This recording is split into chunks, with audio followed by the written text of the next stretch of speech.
Hello viewers, welcome to another video. तो आज की वीडियो हम डाओ जिना 2016 पास पेपर एमसीक्यू सॉल्व करेंगे बायोलॉजी पोर्शन का with keys and their explanation. लिहाजा हमने केमिस्ट्री और फिज़िक्स 2016 का सॉल्व करवा लिया था पहले। उसकी जो लिंक्स है दोनों की वो मैंने डिस्क्रिप्शन में दे दिए।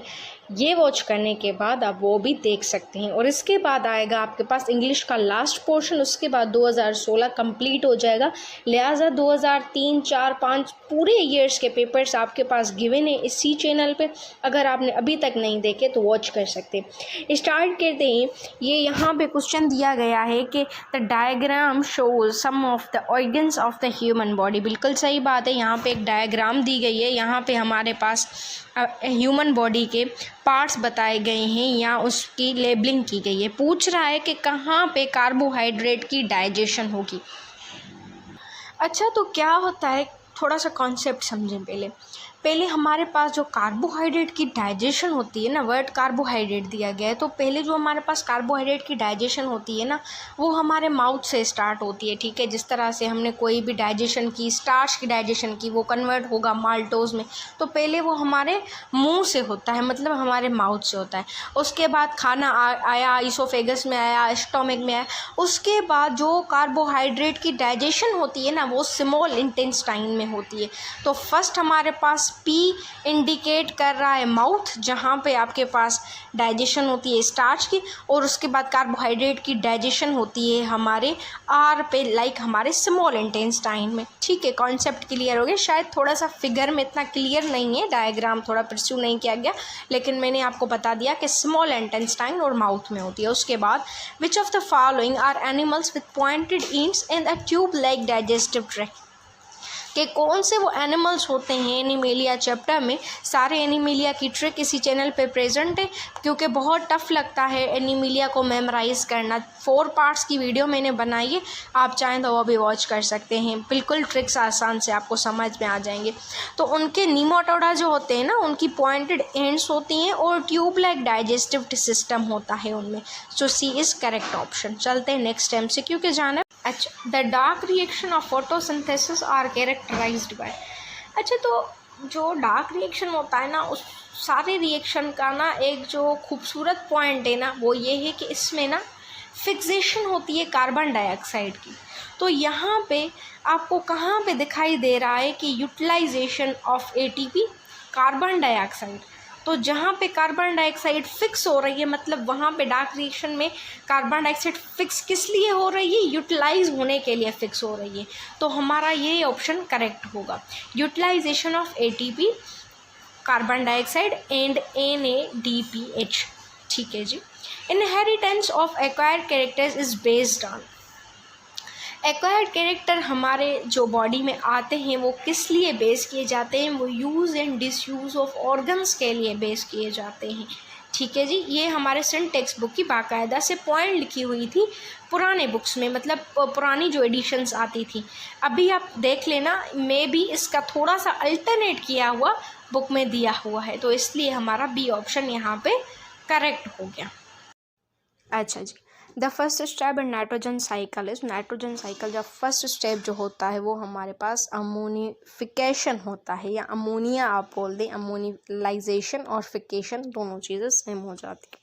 सो B is correct option. The enzyme use to seal the DNA is, ये तो बुक की लाइन है कि जो एंजाइम होता है सील करता है DNA को, तो वो क्या होता है, वो लाइगेज होता है। उसके बाद which of the following correctly describe the thermoregulation in the hot temperature. अच्छा, हॉट टेम्परेचर से क्या जाहिर हो रहा है कि टेम्परेचर जो हो ना वो हाई हो, तो थर्मो रेगुलेशन किस तरह से आपकी करेक्टली डिस्क्राइब की जाएगी। तो स्वेट प्रोडक्शन की जानिब आते हैं। पहले आसानी से समझ में आ जाएगा। स्वेट प्रोडक्शन ज़्यादा होती है ना, जब समर सीज़न आती है, गर्मियाँ आती हैं, तो ज़्यादा पसीना भी आता है, तो स्वेट प्रोडक्शन ज़्यादा हुई, तो इंक्रीज़ वाला ऑप्शन तो पहली बात सही हो जाएगा। जहाँ जहाँ पे डिक्रीज़ है वो तो ऑप्शन होगा ही नहीं, A और C होगा ही नहीं। अभी ये बाहरी A या D हो सकता है। तो हमारे पास जो ब्लड वेसल्स होती है ना, वो भी डायलेट हो जाती है। डायलेट क्यों होती है, ब्लड सही से रश करता है, आगे पीछे सही से रश करता है। और जो अगर कॉन्स्ट्रक्ट हो जाए ना, तो वो सर्दियों में ना स्वेट की प्रोडक्शन होगी, ठीक है जी, ना स्वेट की प्रोडक्शन होगी, ना ही हमारे पास डायलेट होगा ब्लड। ठीक है। ब्लड वेसल्स मतलब सही से ब्लड रश नहीं करेगा, वो सिकुड़ जाते हैं। हमारे जो स्किन होती है या हमारी बॉडी के जो पार्ट्स होते हैं वो सिकुड़ जाते हैं, हम सही से मूव नहीं कर सकते, सही से एक्सरसाइज नहीं कर सकते। तो हमारी जो हार्ट टेम्परेचर होता है या हाई टेम्परेचर होता है तो उसमें हमारी ब्लड वेसल्स भी डायलेट होती है और स्वेट प्रोडक्शन भी इंक्रीज हो जाता है। सो डी इज करेक्ट वन। बोल रहे हैं match the process listed under column 1 with the hormones given number column 2. Choose the correct answer which gives the correct combination of alphabets of the column. Column 1 processes, column 2 is hormones. ठीक है जी। हमारे पास column 1 में क्या है, processes है और उसके बाद हार्मोन्स है। Production of milk from mammary gland, production of milk from the mammary glands. तो ये हो गया हमारे पास ए किससे मिलेगा, तो वो हार्मोन, मतलब हार्मोन वो कौन सा है जो हमारे पास ए की प्रोडक्शन कराएगा, मतलब हमारे पास मिल्क की प्रोडक्शन करवाएगा मेमरी ग्लैंड से। तो वो हमारे पास होता है प्रोलैक्टिन। ठीक है। हमेशा जो प्रोडक्शन होती है ना मिल्क की, वो प्रोलैक्टिन से होती है। और जो मिल्क रिलीज होता है ना, मतलब प्रोड्यूस हमारे पास प्रोलैक्टिन, पी से प्रोड्यूस, पी से प्रोलैक्टिन, और जो रिलीज करता है ना वो ऑक्सीटोसिन रिलीज करता है। ठीक है। ये दो चीज़ें हमारे पास क्लियर हो गई कि प्रोडक्शन हमारे ए जो है वो एस हो गया और बी जो है हमारे पास वो टी हो गया। ठीक है। उसके बाद जो सी है ना, थिकनिंग ऑफ एंडोमेट्रियम, वो हमेशा ऑक्सीटोसिन करवाता है।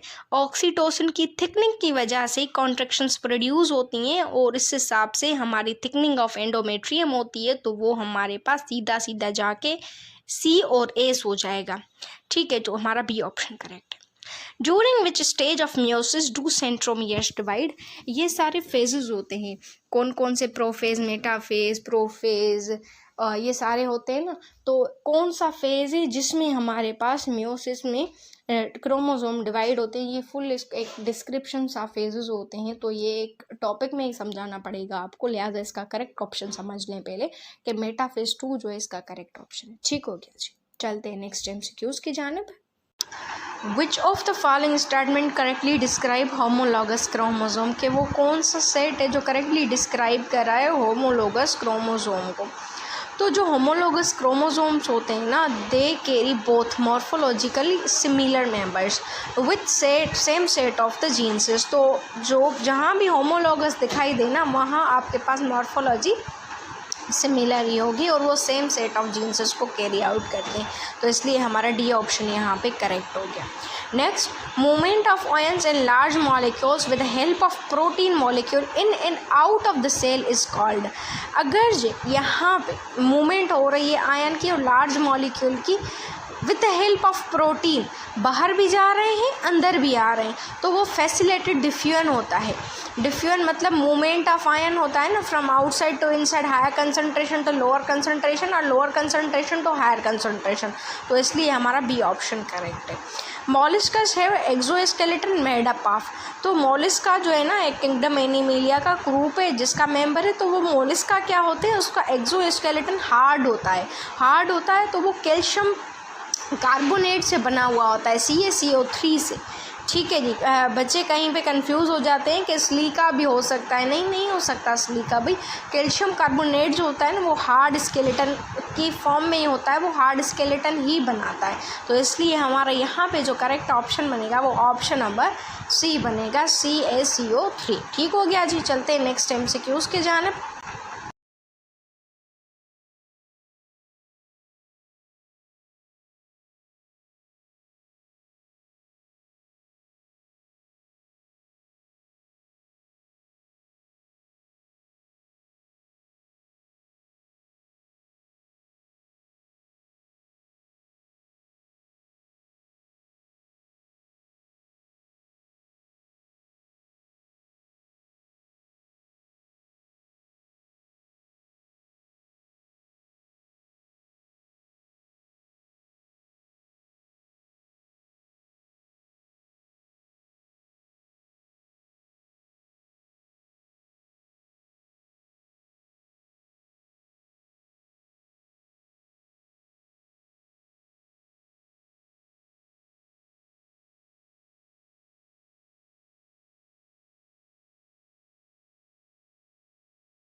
उसके बाद विच को correctly shows the area of the gases exchange system then that contain cartilage ciliated epithelium in goblet cells. ठीक है, बिल्कुल सही है।